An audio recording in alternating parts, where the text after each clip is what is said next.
Journée du patrimoine sur le thème de l'eau et sous la pluie. Plusieurs sites présentaient des expositions et proposaient des ateliers de découverte.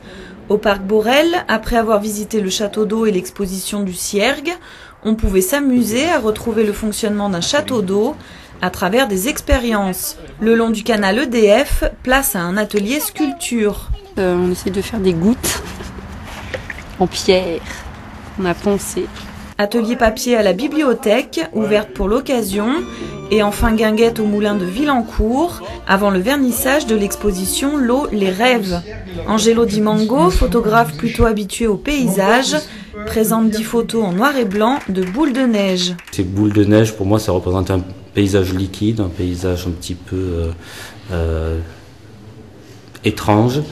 Donc j'ai utilisé la plupart du temps de la lumière naturelle.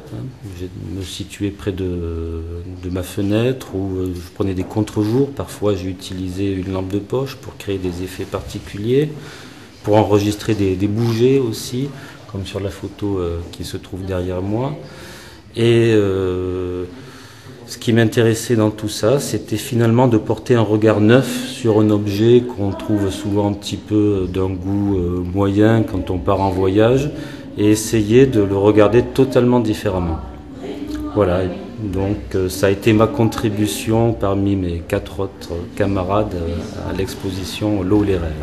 5 photographes en tout participent à l'exposition L'eau, les rêves, visible au moulin de Villancourt jusqu'au 23 octobre.